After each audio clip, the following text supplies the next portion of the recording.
오늘은 보습제 리뷰를 하려고 하는데요. 네. 요즘에 이중세안 되게 많이 하신다고 해서 이걸로 이중세안. 막 피부가 더 오히려 일어나고 따가워지고 뭐 더 안 좋아지는 경우가 있대요. 이중세안을 난 솔직히 왜 하는지 모르겠어. 그냥 세안 한 번만 하면 되지. 한 번만 해도 웬만해선 다 닦여질 건 다 닦여져 나가거든요. 그리고 이중세안을 굳이 안 해도, 그래. 이중세안을 했다고 쳐. 그럼에도 불구하고 세안이 안 되고 닦여지지 않고 남아있는 이런 화장품들이 있어요. 근데 이거는 시간 지나면 지가 알아서 벗겨져 나가지고 이것 때문에 피부에 트러블이 생긴다? 글쎄, 이거는 그냥 입자가 큰 물질들이기 때문에 이게 피부 안쪽으로 흡수가 돼서 다양한 뭐 염증 반응이나 알러지 반응이 그렇게 일어날 것 같지는 않아요. 그래서 저는 사실 이중세안 그렇게 추천하지는 않습니다. 보습제 음. 하루에 몇 번 발라야 할까요? 보습제는 많이 바르면 많이 바를수록 좋아요. 전 하루에도 한 4-5번씩 바르라고 하거든요. 그래서 건조함은 수시로 떡칠하듯이 발라도 사실 큰 문제가 되진 않아요. 피부가 건조하다 이러면 보습제를 수시로 그냥 생각나는 대로 발라주세요. 피부 장벽 치료가 필요한 피부는 따로 있나요? 피부 장벽 기능이 떨어져 있는 경우에는 피부 장벽 기능을 올려주는 치료를 하면 되죠. 근데 피부 장벽 기능을 올려주는 치료는 굉장히 간단해요. 보습제를 발라주는 게 피부 장벽을 올려주는 치료 방법이거든요. 그래서 보습제를 꾸준하게 발라주다 보면 이런 피부 장벽 기능도 올라가게 되고, 그런데 보습제를 발라줘도 피부 장벽 기능이 안 올라가는 피부들이 있어요. 그건 진짜 병원에 와서 꼭 치료를 하셔야 되고, 근데 이런 분들은 얼굴이 굉장히 가렵고 따갑고 화끈거리고 뭐 붉어지고 이제 이러다 보니까 삶의 질도 굉장히 떨어지거든요. 이런 경우에는 피부 장벽 기능을 올려주는 뭐 초음파 치료 같은 것들이 있어요. 경우에 따라서는 이게 치료 목적이기 때문에 실비가 적용되는 것도 있으니까 병원에 오시면 충분한 상담을 통해서 비용적으로 좋은 시술을 선택해도 될 것 같아요. 가을철, 겨울철에는 어떤 보습제 제형을 발라야 하나? 사람들이 굉장히 많이 물어보거든요.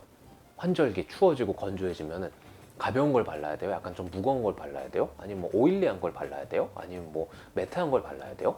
뭐 굉장히 저한테 이야기를 굉장히 많이 하는데 결국은 그거예요. 무조건 뭐든 발라주세요.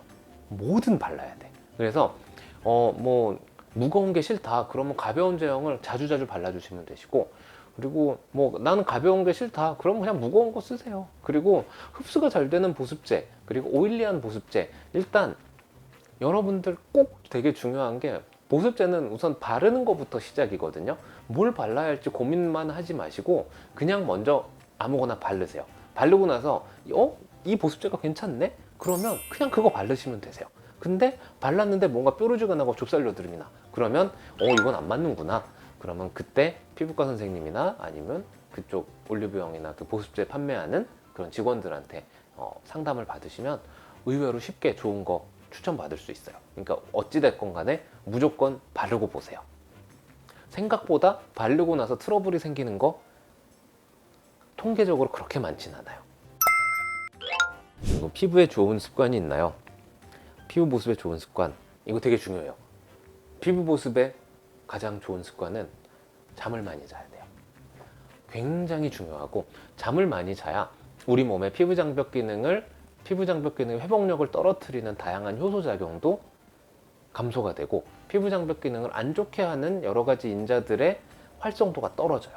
그래서 무조건 잠을 많이 자야 되고, 술이 되게 좀 안 좋아요. 담배보다는 술이 좀 안 좋거든. 술을 먹게 되면 몸에 알코올이 대사가 되면서 우리 몸에 다양한 수분을 쫙쫙쫙쫙 빠져나가거든요. 그렇기 때문에 그 다음날, 술 먹은 다음날 피부가 굉장히 땡기고 막 가렵고 그런 분들이 그런 증상을 겪어본 적이 있으실 거예요. 그래서 술은 좋지 않다. 원장님 어떤 보습제 써요? 저는 가끔 얼굴이 좀 빨갛빨갛할 때는 제로이드 핀프로브 레드 크림 쓰고요. 그리고 그냥 평소대로 쓴다 그러면 전 사실 이게 참 피부과 의사니까 널린 게 보습제거든요. 전 그냥 집히는 대로 써요. 그러면 이제 이게 뭔 소리냐라고 얘기할 수도 있는데, 아니 저는 생각보다 이렇게 피부에 트러블이 없거든요. 그러니까 뭘 발라도 상관이 없어요. 그래서 그냥 아무거나 집히는 대로 발라요. 일단 바르는 게 중요하거든요.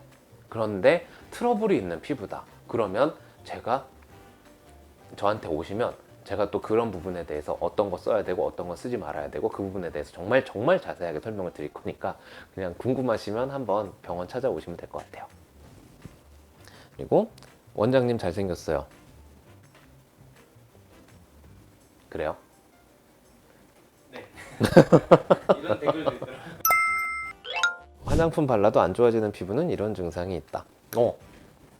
화장품을 아무리 좋은 걸 발라도 안 좋아지는 피부는 항상 이런 증상이 있어요. 발라도 건조하고, 그리고 뭘 발라도 좁쌀 여드름이 생기고, 뭘 발라도 따갑고, 그리고 얼굴이 전반적으로 약간 붉고 약간 홍조기가 있으신 분들이 있어요. 뭘 발라도 기분이 안 좋아. 이제 이런 증상이 있으면 그냥 바르지 마시고요.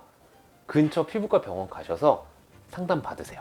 피부 장벽 기능 올려주는 치료 받아주시면 의외로 쉽게 좋아질 수 있을 것 같아요. 그래서 오늘은 보습제에 댓글 달린 거에 대해서 제가 오늘 실시간으로 설명을 드렸어요. 이거보다 더 궁금한 거 있으면 댓글 달아주시면 제가 또 쫙 정리해서 오늘 같은 시간을 만들어 볼 테니까 궁금해한 거 있으면 댓글 달아주시고 구독, 좋아요 이거는 뭐 해도 좋고 안 해도 좋고 전 이런 거에 연연해하는 사람은 아니거든요. 근데 우리 비구독자의 구독률이 몇 %라고? 98%입니다. 네. 근데 또 이러고 나서 구독 안 하면 또 좀 그런데